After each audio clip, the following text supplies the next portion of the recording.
à tous, très heureux de vous retrouver dans les coulisses de l'info, de l'incom et de l'image. Et en parlant d'image, il y en a une qui ne devrait pas s'améliorer dans les temps à venir. Regardez et surtout écoutez. On arrive à Gare du Nord à pied, il n'y a pas un képi, il n'y a pas un gilet rouge, il n'y a pas une bouteille d'eau pour les gens qui font passer 3 heures sur les rails. Alors là, ça commence à nous gonfler sérieusement. Fatigué, soif, faim, chaud, pas plus. Nous n'avons toujours pas d'annonce comme quoi les trains vont revenir, il n'y a pas d'électricité, il n'y a rien. C'est inadmissible. Moi je le prends bien, je suis en retraite, je m'en fous. C'est un petit peu agaçant parce que c'est vrai qu'on a l'impression que c'est constamment soit des grèves, soit des pannes. Pour un vendredi soir, c'est pas très réussi, la veille d'un week-end. On aurait préféré se retrouver chez soi ce soir. On va avoir une bouteille d'eau et puis un casse-croûte et puis on sait pas où on va coucher encore ce soir. Ça fait 1h30, on n'a aucune info, merci la SNCF comme d'habitude, quoi. Nous arrivons dans cette gare et vous pouvez regarder partout, aucun agent SNCF n'est là. Vous avez le panneau information, sous le panneau information il y a une borne et incapable d'avoir un renseignement de qui que ce soit. C'est vraiment honteux, honteux, regardez ce qui se passe, c'est honteux. Honteux, et on va en reparler. Bonjour Claude Possernac. Bonjour. Merci d'être là, fondateur de l'important.fr. Stéphane Rosès, bonjour. Bonjour. Président du CAP et enseignant à Sciences Po. Éric Scholl, bonjour. Bonjour. Direction de la rédaction du Courrier International. Et Muriel Srius, bonjour. Bonjour Christophe. Fondatrice du mouvement Les Femmes Avec. Commentaire bien évidemment sur ce qui arrive une nouvelle fois à la SNCF. Et puis on se posera la question, Guillaume Pépi, patron de la SNCF, doit-il rester ou non à son poste ? Claude, c'est un vaste sujet que la SNCF, des pannes à répétition. Qu'est-ce qui se passe ? D'abord, ce qui se passe, il y a une réalité objective qui fait que c'est une entreprise qui est énormément endettée, c'est-à-dire il y a plus de 50 milliards de dettes. Donc il y a une nécessité d'améliorer les réseaux, d'améliorer à la fois au niveau informatique, puisque là c'était un sujet informatique, et la dernière panne c'était un sujet technique, puisque c'était un caténaire qui avait été un peu oublié. Oui, il y a un problème, sachant que nous, on sort un baromètre image tous les trimestres sur les plus grandes entreprises françaises, que depuis un moment, SNCF est au dernier rang, c'est-à-dire que c'est l'entreprise, en tous les cas, apparemment la moins aimée aujourd'hui. Et surtout, c'est important de comprendre le changement par rapport à des entreprises publiques comme la SNCF. Moi, quand j'ai créé mon baromètre image il y a 18 ans, la première entreprise préférée des Français, c'était EDF, la deuxième, c'était GDF, et la troisième, c'était France Télécom. Aujourd'hui, dans les 15 premières entreprises françaises, il n'y a plus une entreprise publique. Donc, il y a un sujet d'entreprise publique, des dettes, un passage vers le client qui a eu du mal à s'amorcer, et surtout, un manque de moyens flagrant aujourd'hui pour répondre aux besoins de ce qu'on appelle les usagers qui sont devenus des clients. Alors, des clients qui, visiblement, sont laissés pour compte aujourd'hui. C'est un cas unique, ce qu'on vient de vivre là aujourd'hui. La gare Montparnasse est entièrement informatisée. Ça veut dire qu'elle est soumise à l'IA, à l'intelligence artificielle, à la robotisation, ce qui est une évidence et ce qui est une réelle nécessité. Donc au-delà de la communication, on peut se poser la question, mais comment la SNCF s'est-elle organisée ces derniers temps en matière d'intelligence artificielle et comment s'intéresse-t-elle à sa relation client ? Comment est-ce possible aujourd'hui, au moment où on a des algorithmes qui permettent dans la minute, même dans l'instant, d'envoyer des SMS à l'ensemble de ses clients quand ils sont en base de données, et je ne peux pas imaginer que la SNCF n'ait pas ces bases de données, comment est-ce possible qu'on laisse des gens dans cette situation ? Aujourd'hui, sur le terrain, vous avez entendu les témoignages, c'est catastrophique pour leur image. Donc, quid de leur budget de sécurité sur l'IA ? Et puis, on peut se poser la question, est-ce qu'ils n'ont pas été hackés ? Parce que quand même, c'est incroyable. Au moment où ils ont où ils ont reboosté les ordinateurs, ceux-ci n'ont pas démarré. Donc, quid de leur budget sécurité sur la robotisation, sur l'IA ? Et quid de leur budget relation client ? Et quid des millions, effectivement, dépensés chaque année en communication ? Je pense qu'il y a deux sujets. Il y a un problème de retard technique, alors qu'il soit du réseau, que ce soit de l'informatique. Il y a un retard technique dans la partie du réseau qui est évidente, qui est pointée du doigt depuis des années par tous les rapports, y compris par la Cour des comptes. Et là-dessus, c'est pas seulement l'entreprise, c'est l'État qui n'a pas pris ses responsabilités, parce qu'on a retardé à cause du poids de la dette, etc. C'est pour ça qu'il y a quand même, on est dans une situation un peu paradoxale, c'est-à-dire que là, on risque de voir, si c'est pas Guillaume Pépi, sans doute le patron de SNCF Réseau, Patrick Jeantet, qui est convoqué normalement, au moins se faire en irlandais, peut-être. Ouais. On verra si on lui demande plus. c'est possible, et ça serait peut-être d'ailleurs un moment souhaitable qu'il y ait une responsabilité qui soit assumée, mais l'État doit aussi assumer sa responsabilité. Et il ne l'a pas fait pendant 10 ans, il ne l'a pas fait pendant les 10 ou 15 dernières années.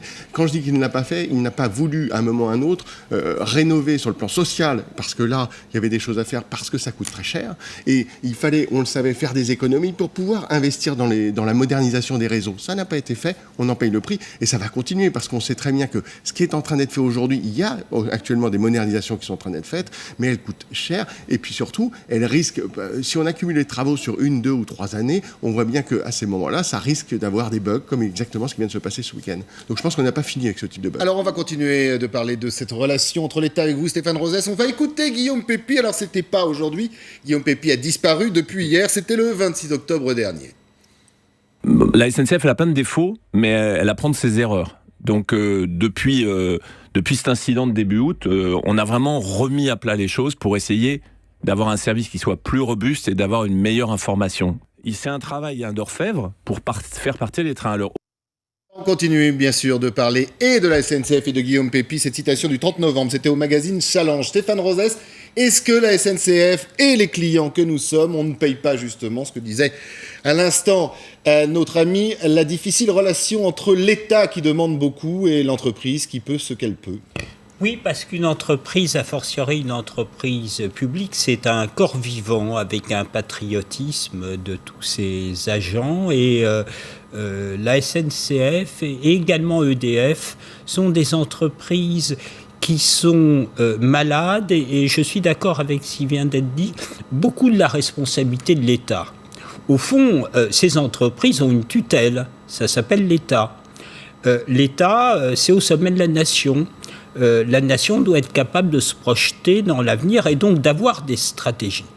Or, pour ces deux groupes, puisque Claude le parlait, et ceux qui suivent ces questions comme moi ici le savent bien, l'État a donné à ces entreprises des injonctions contradictoires.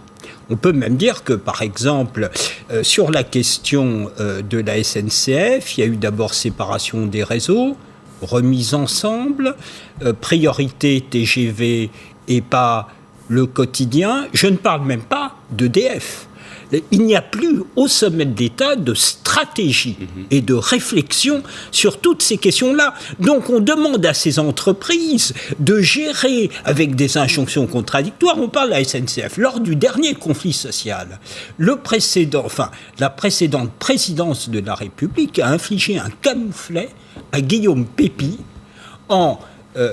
pour acheter la paix sociale, oui, en tranchant des questions où Guillaume Pepy avait tenté des équilibres avec les organisations syndicales pour transformer la SNCF, comme dit le président Macron, et tout d'un coup, on a retiré à la direction et au management le tapis. Donc, moi, je suis... Bon, il y a les problèmes de communication immédiate, là, on a vu, c'est pas normal que les voyageurs... Mais tout ça, c'est la conséquence d'un climat social de dégradation, et la responsabilité principale, selon moi, est d'abord au sommet de l'État. C'est vrai, c'est une réalité. Il y a l'État, lorsqu'elle nomme son président, elle lui dit « vas-y, il faut avancer parce qu'il y a des blocages », et quand le président avance d'un millimètre, l'État dit « oh là là là, non, on ne va pas faire de conflit social, on ne va pas bouger ».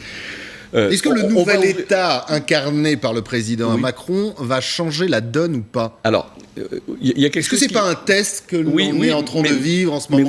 Vous avez tout à fait raison. On va ouvrir la parenthèse que j'appelle Kafka plus Ubu. Bon, Kafka plus Ubu, c'était quoi SNCF? Guillaume Pepy s'est battu pendant 5 ans pour unifier le réseau ferré de France avec SNCF. Pourquoi? Je vous donne un petit exemple pour comprendre Ubu plus Kafka.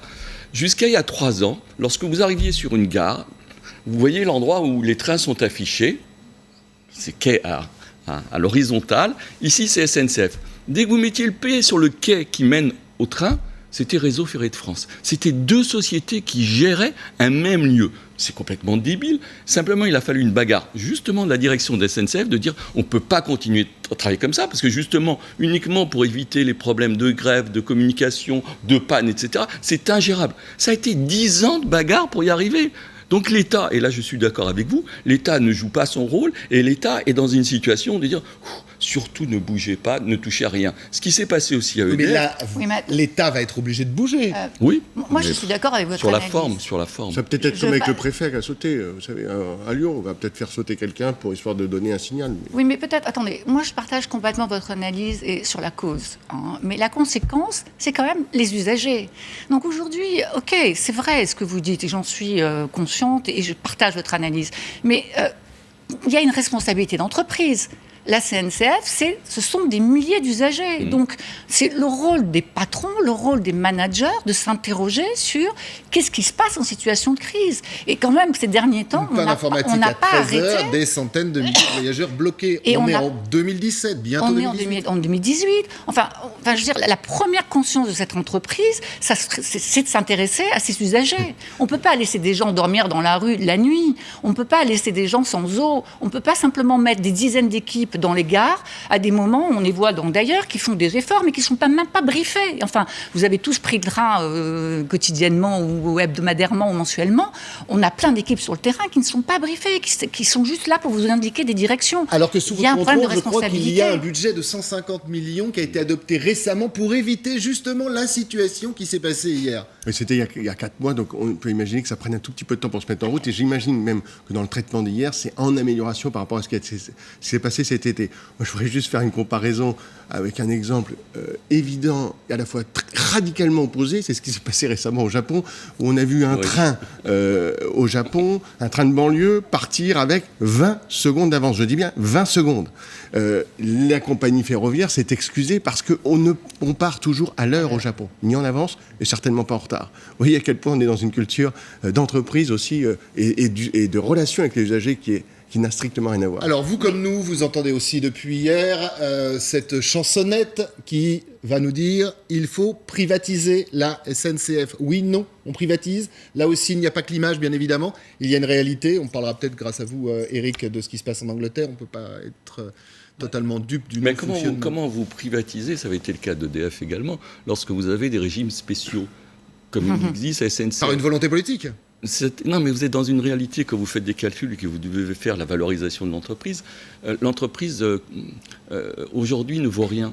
C'est-à-dire que lorsque vous avez une entreprise dont la dette, et en particulier la dette sociale, est supérieure au chiffre d'affaires de l'entreprise, en tous les cas, je ne parle pas des résultats, comment vous faites une valorisation? C'est extrêmement difficile. Ça veut dire une modification totale de ce qui se passe aujourd'hui dans le champ social de SNCF. Je vous rappelle qu'il est marqué dans la Constitution que nous sommes une république sociale, que SNCF, son statut a été renouvelé à la Libération, que la SNCF est sortie de cette image de cette bagarre contre l'occupant nazi, rappelez-vous la bataille du fer, toute l'image qu'il y avait autour de SNCF. Mais à l'heure de la concurrence, à l'heure des parts de marché, justement essaye de s'ouvrir. Entre la privatisation et le statu quo, je crois qu'il y a un espace à la transformation, comme dit le président Macron. La transformation, ça veut dire que l'on part de ce que l'on est, et comme il dit à Bucarest, on fixe une perspective, une vision. Et je pense qu'effectivement, on ne peut pas privatiser, ne serait-ce que les exemples étrangers ne sont pas très probants. Le fait que c'est quelque chose... les baromètres d'investissement Ernst & Young sur qu'est-ce qui fait qu'on investit en France, la question des infrastructures et de l'aménagement du territoire est en tête. Alors quand on dit la SNCF, elle est en dette. Pareil pour EDF. Ça veut dire que l'État, la collectivité, sait que on va faire des prix des transports moins chers que ce qui existe ailleurs.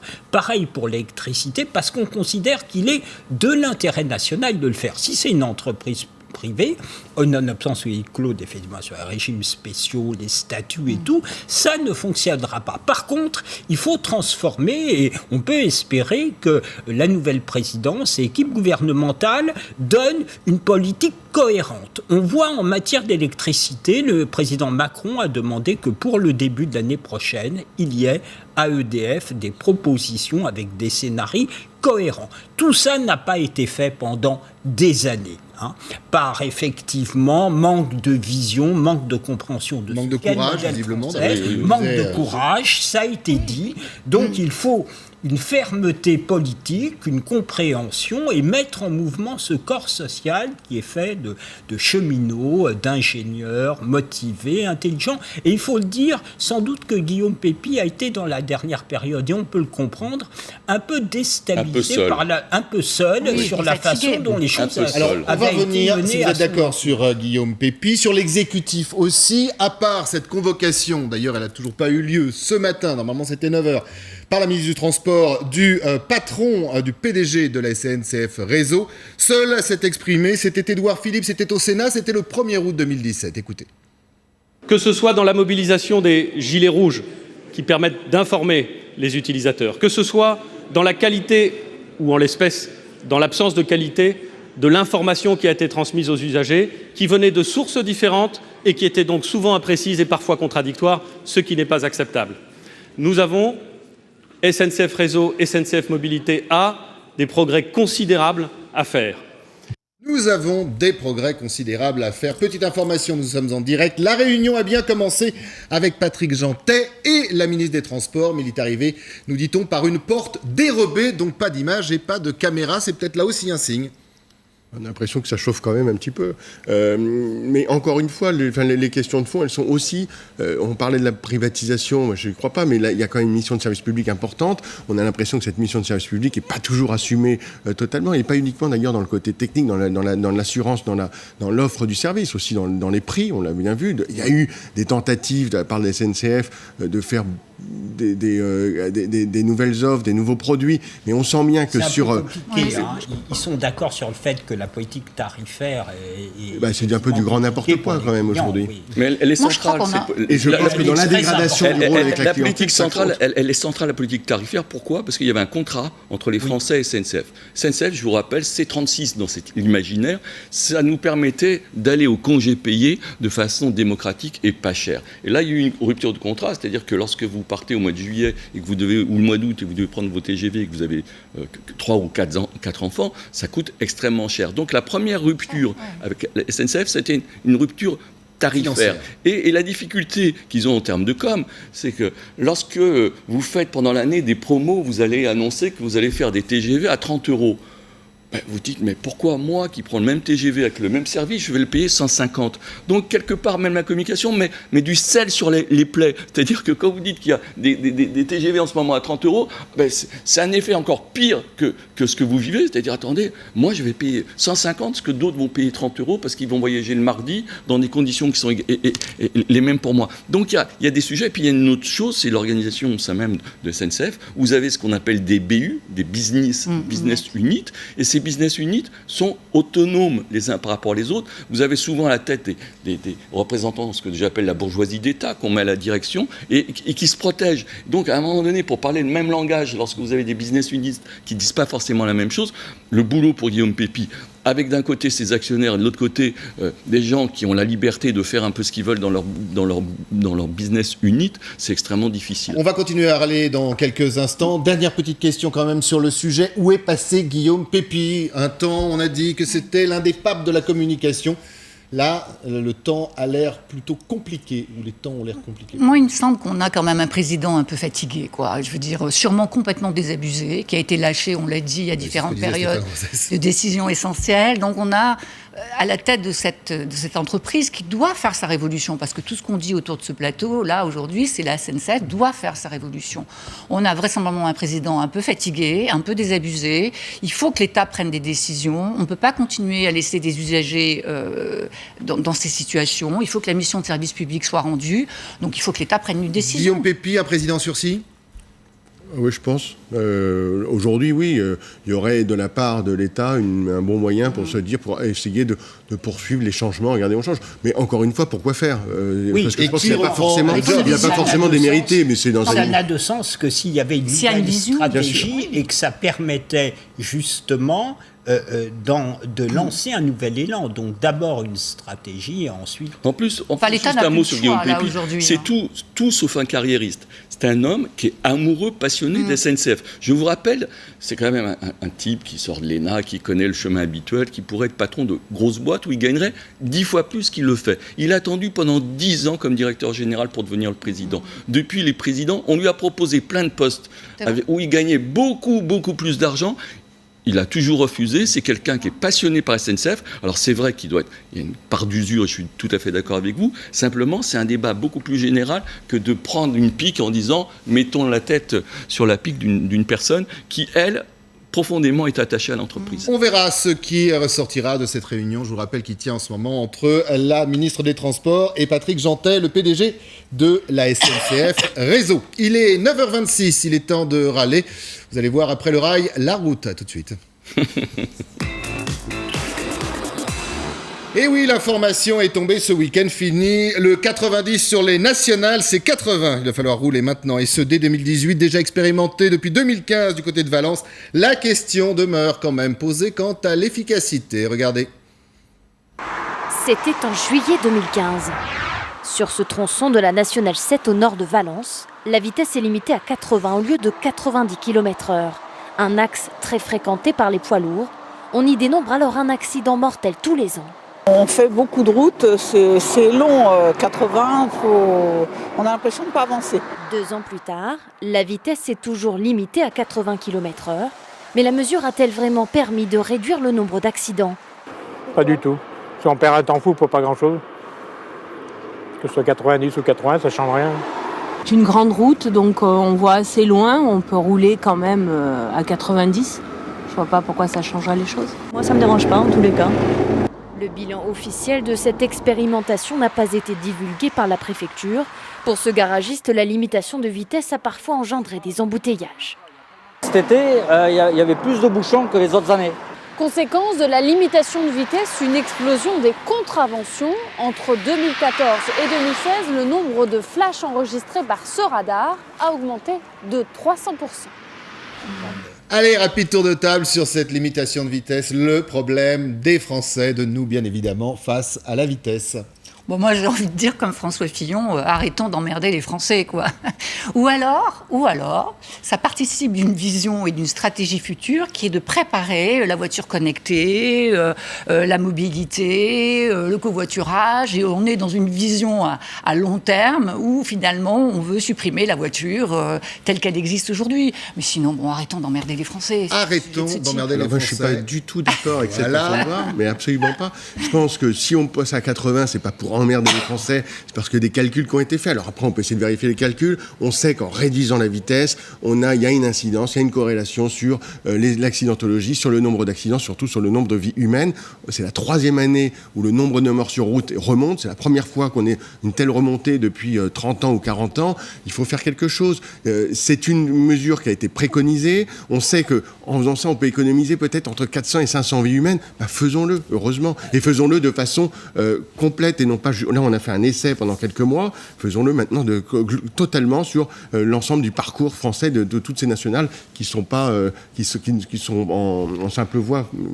Parce que autant vous le dire, dans les cartons quand même du gouvernement, après les 80 sur les nationales, il y aura le 120 sur les autoroutes. Oui, mais c'est tout à fait, on est dans une émission sur les médias, la communication, c'est vraiment, on le sait, un cas d'école. C'est un cas d'école parce qu'on peut mesurer l'impact de l'action et de la communication des pouvoirs publics en matière de prévention des accidents de la route. On le sait, les accidents ont commencé à baisser quand il y a eu une cohérence entre un message politique. Cette question est une cause nationale. Les gendarmes au bord des routes, les radars et puis une intériorisation par les publics que la vitesse, ce n'est plus la marque de la modernité, de la virilité, du machisme. Non, et peu à peu, il y a eu une pression de la société et ça a changé. Avant, le modèle, c'était le mec qui roulait vite. Maintenant, le modèle, c'est la personne qui est attentive à ses enfants et qui roule avec une voiture hybride. Et il s'est passé, effectivement, il y a une remontée il y a une remontée du nombre d'accidents de la route, et là, les pouvoirs publics se disent, bon, quelle est la manette à notre disposition? Eh bien, on va y aller encore plus. Et nous sommes un pays latin, dans les pays européens, nous sommes parmi les pays qui sont les plus, je dirais, les moins draconiens en la matière. Parce qu'il y a toujours cet adage, en général, réduction, vitesse, radar, État, pompe à fric. Non, mais il y a un vrai sujet, parce qu'aujourd'hui, on estime, c'est à côté de ça, mais ça fait partie du même corpus. On estime aujourd'hui qu'il y a entre 800 000 et quasiment 1 million de personnes qui roulent sans permis. Parce que donc, comment on va poser à un moment donné la question des Ça, c'est un vrai sujet. Moi, je me rappelle que je suis allé un peu en province, écouter ce qui se passait dans les campagnes électorales.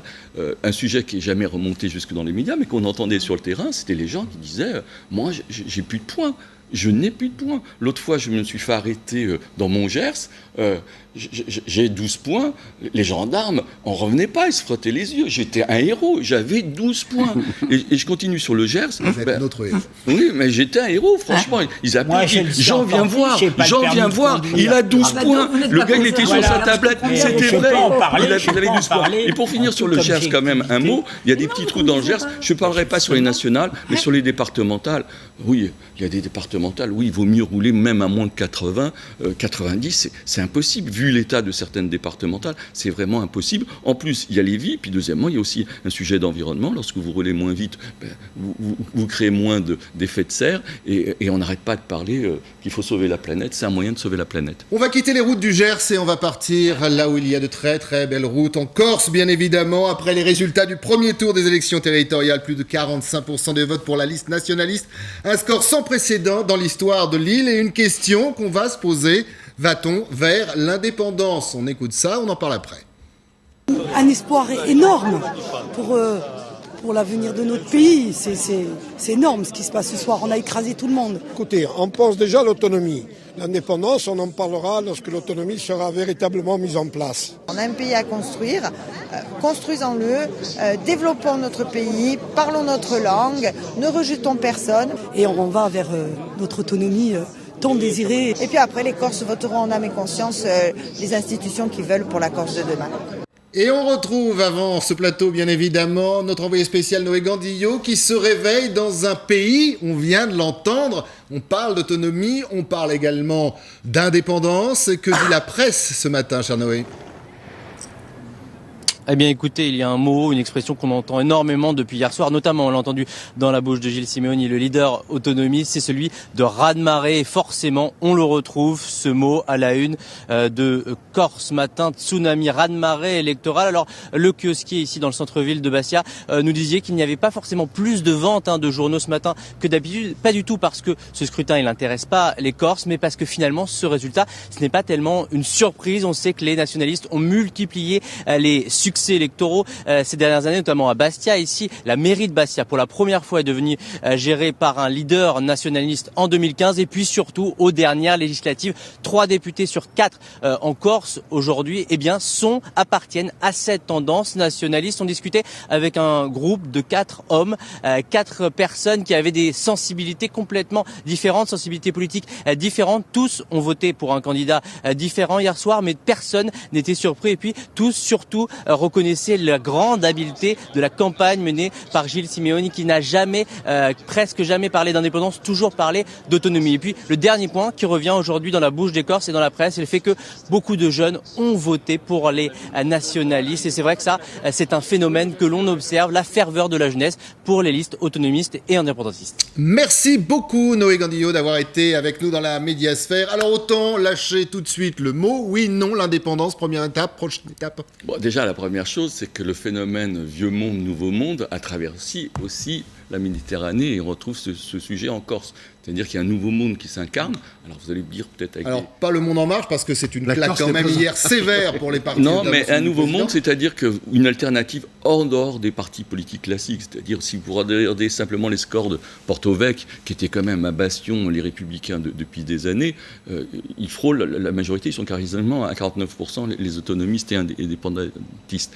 Le vrai sujet, c'est d'abord, de reconnaître une victoire assez incroyable due à une personne personne qui est Simeoni, qui a réussi, mais de façon historique, à mettre autour de la même table, ce qui était quand même impensable en Corse, autonomistes, indépendantistes. Et quand je dis autonomistes, il y a 5 courants autonomistes, indépendantistes, il y en a carrément 7. Donc tout ça parle d'une même langue, ce qui est tout à fait nouveau. L'indépendance, non, et Simeoni s'est bien gardé de prononcer ce mot. Alors lui, oui, mais quand vous écoutez Jean-Guy Talamoni, notamment hier, il fait partie de cette liste, et pour lui, il l'a répété encore ce matin sur France Inter, je crois, la France n'est pas son pays, bien évidemment, et vous avez entendu les gens de Bastia hier soir. On parle de pays, on parle d'indépendance quand même. Oui, mais justement, moi, je dirais, alors mon désaccord avec vous, Claude, c'est que c'est pas un nouveau monde, c'est un renfermement du monde. C'est-à-dire la montée du séparatisme, du nationalisme, du populisme, du communautarisme, partout en Europe et dans le monde.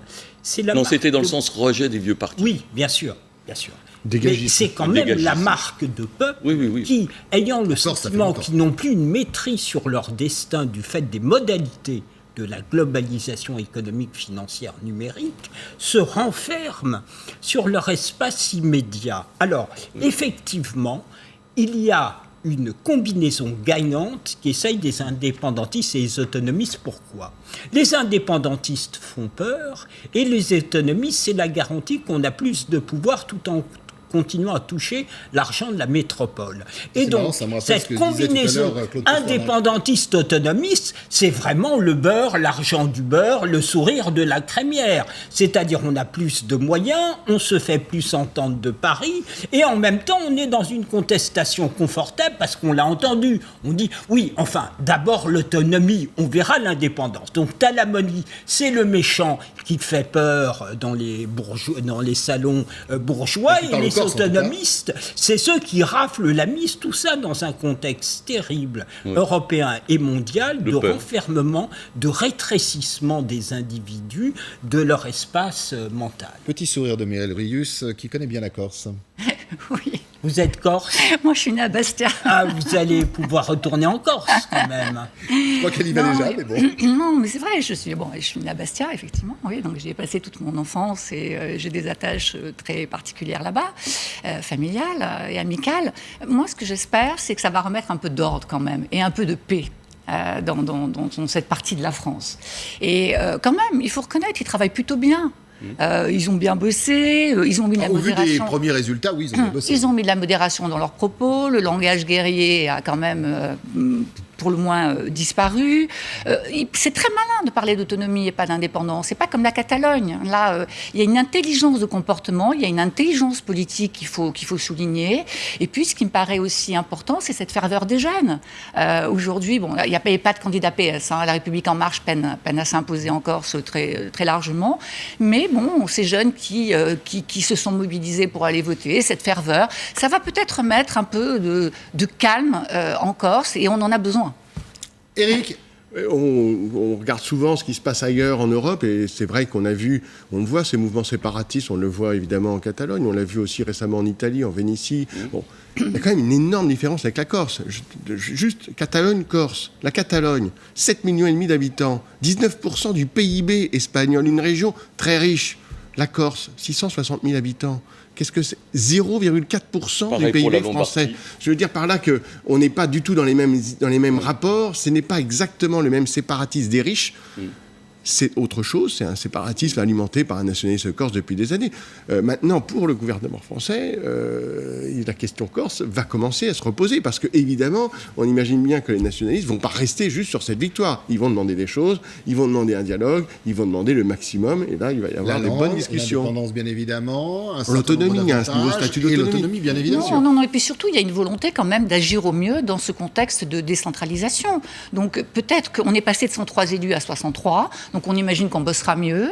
Et je pense que derrière tout cela, et surtout de la part de Simeoni, il y a cette volonté de pouvoir amener en Corse peut-être plus d'infrastructures, plus de moyens, plus de développement. Et la Corse en a besoin. Oui, si ce n'est que ça va. Mais on va voir là, du coup, le président Macron qui réfléchit, qui sait ce que les termes veulent dire. On va voir sur cette question corse comment il se détermine. Parce que, on le sait, la question corse a toujours été un révélateur de la conception de la République et de la nation. question. Est-ce qu'il va accepter le terme peuple corse? Il a dit devant le Congrès que le premier mandat que lui avait confié la nation, c'était de restaurer la souveraineté de la nation. Et en même temps, il a dit ensuite qu'il y aurait une souveraineté européenne. Quelle est sa conception de la souveraineté du peuple? Normalement, la souveraineté est indexée sur le fait qu'il y a un peuple. Si on dit peuple corse, on dit souveraineté corse. Donc là, on va voir, je dirais, effectivement, comment l'État, la République réagit par rapport à cette montée où il est face à une force politique. Bon, alors, il y a une forte abstention. Oui, 47%. Il y a une très forte abstention, mais ceux qui donnent le là, ce sont les nationalistes et les indépendantistes. Et ceux qui se sont abstenus, au fond, ont les bras ballants, mais si on disait indépendance, eh bien, il se passerait ce qui s'est passé en Catalogne. C'est que les indépendantistes en Catalogne ne sont pas majoritaires. Ils ne sont pas majoritaires. Et donc, tant qu'on veut, en Catalogne comme en Corse, dire on va être plus entendu, alors oui, il y a une dynamique. Mais quand ensuite on met au pied du mur les gens, est-ce que la Corse vivrait seule? Évidemment, elle ne vivrait pas seule. Donc là, de la part de l'État, il n'y a pas seulement à être en situation de défense, il y a également une capacité à dire voilà les règles du jeu pour toutes les parties du territoire. Mais de toute façon, l'axe, l'argent est fondamental. Vous avez raison de faire référence. Les référendums qu'on a eus en Europe, c'était des référendums de provinces riches, en Espagne, mais aussi en Italie. Les deux provinces qui ont voté sur des référendums, c'est ce qui n'est absolument pas le cas de la Corse. Donc la Corse veut rester dans la nation française. Oui. Je ne crois pas du tout à l'indépendance, mais l'autonomie permet peut-être de trouver cet équilibre entre justement une façon de voir le monde à la façon corse, s'il y a une façon de voir le monde à la façon corse, en restant dans la République. Alors, en fonction de où vous vous placez, j'ai envie de dire, pour la suite, retour en France, où on va parler cette fois-ci d'une France, une France particulière, vous le savez, la France de Jupiter.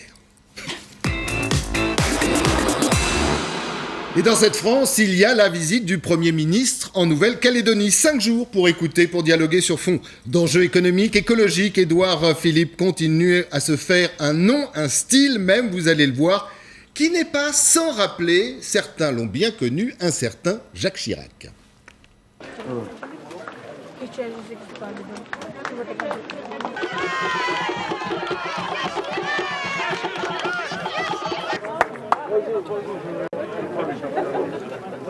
Aujourd'hui, quel bonheur, unis sur notre cœur, car notre Premier ministre est venu jusqu'à nous.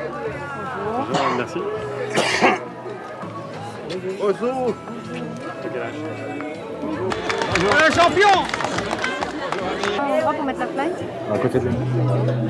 Alors certes, les applaudissements étaient un peu plus nourris pour Jacques Chirac, le contexte était différent. Est-ce que vous n'avez pas un peu ce sentiment, vous avez bien connu cette période, mon cher Stéphane, justement, qu'il y a un style, Édouard Philippe certes, qui se cherche, mais peut-être du côté de Jacques Chirac? En tout cas, ce qui reste stable, quel que soit mon âge, c'est la Nouvelle-Calédonie. Et la Nouvelle-Calédonie, c'est un pays merveilleux, avec un droit coutumier, et forcément, à la veille d'un référendum qui doit demander aux populations diverses de Nouvelle-Calédonie si elles veulent rester en France ou pas, il y a des rites de passage.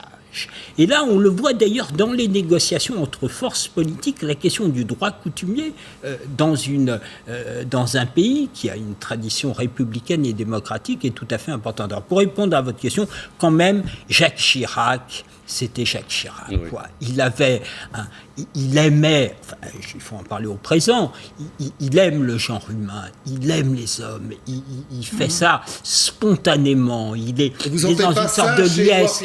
Édouard Philippe, il est humain, mais il sait qu'il doit le faire, mais bon, voilà, il le fait parce qu'il doit le faire, il le fait volontiers, il se force pas, mais il y a quelque chose d'inoubliable chez Jacques Chirac, c'est y compris dans son sourire, son amusement, il aime ça, quoi. C'est vraiment le politique à l'ancienne, le rat de soc, qui est aussi bien en Corrèze, à Paris, en Nouvelle-Calédonie, un peu quand il fait un peu le coup de poing à Jérusalem, quand il veut accéder aux Arabes de la vieille ville, quoi. Chirac, c'est Chirac.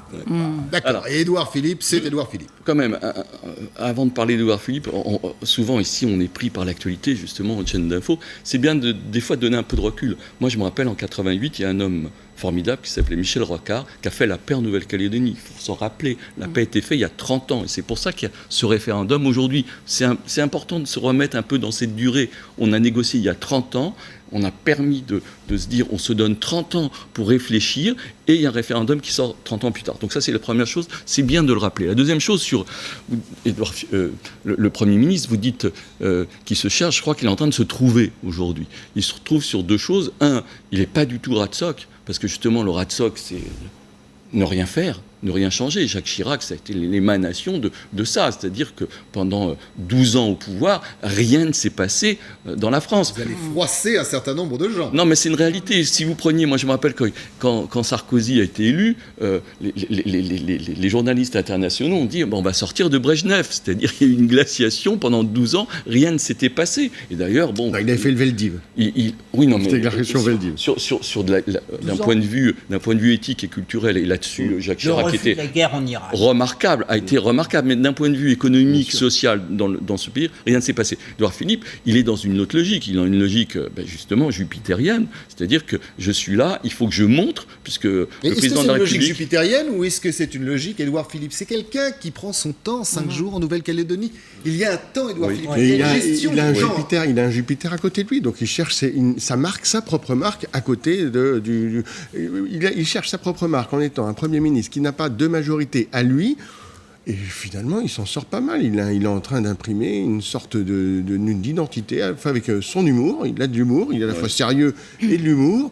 Il va délocaliser en même temps. Il va délocaliser son Matignon. Un peu anglais, son humour. Oui. Anglais, très fin. Mais anglais. Il n'attend pas. Il doit certainement souffrir de son manque de reconnaissance. Dans les sondages, on a quand même encore du mal à savoir qui est le Premier ministre quand on interroge les Français. Mais enfin, pour l'instant, on peut dire que, et on le voit là en Nouvelle-Calédonie, qui fait les choses en marche, dans le bon ordre, si vous voulez. Je rappelle quand même... Il ne brûle pas les étapes. Aujourd'hui, même s'il n'a pas une notoriété extraordinaire, mais elle est quand même là, il fait le meilleur score depuis Jean-Pierre Raffarin à Matignon. C'est quand même, ça remonte maintenant. Donc déjà, au bout de 7 mois d'exercice du pouvoir, il a imprégné sa marque, cette marque fonctionne, et il est dans cette logique qui correspond à Macron. C'est je dis ce que je fais ce que je dis. Ce que les Français, auxquels on n'est plus habitués. Et c'est pour ça que c'est l'anti-Jacques Chirac. Jacques Chirac disait beaucoup, mais il faisait surtout pas ce qu'il disait. On a bien compris votre vision sur Jacques Chirac. Muriel. Si on ne parle pas de bilan politique, mais qu'on ne parle que de comportement, il ne tient pas la comparaison avec Chirac. Parce que Chirac, il y a un truc quand même qui était formidable chez lui, c'est qu'il aimait la vie, ou il aime la vie. C'est quelqu'un qui respirait la vie par tous les pores de son corps. Il n'était jamais dans le cinéma, dans la rencontre, dans les serments de main. Et vous trouvez qu'Édouard Philippe est un peu sur la retenue? Non, Édouard Philippe, il est les gens qui le connaissent disent qu'il a un humour formidable, remarquable, qu'il a un humour so british. Et dans ça se voit un peu dans sa façon d'être. So français. Moi, ce que je constate, c'est qu'il se libère. Cet homme se libère depuis quelque temps. Il est sorti un peu de l'ombre de Macron. Il trouve sa place. Il a fait un peu un stand-up là dernièrement. On l'a vu sur les médias.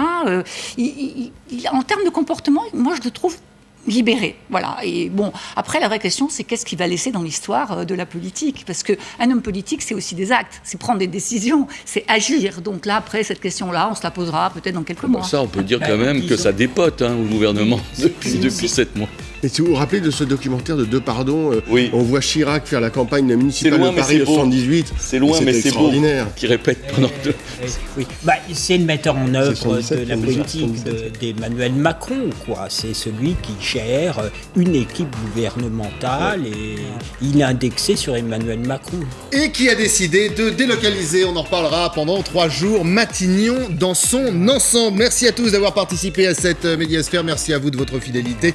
On se retrouve dans les coulisses de l'info demain à 9h. En attendant, c'est la République LCI.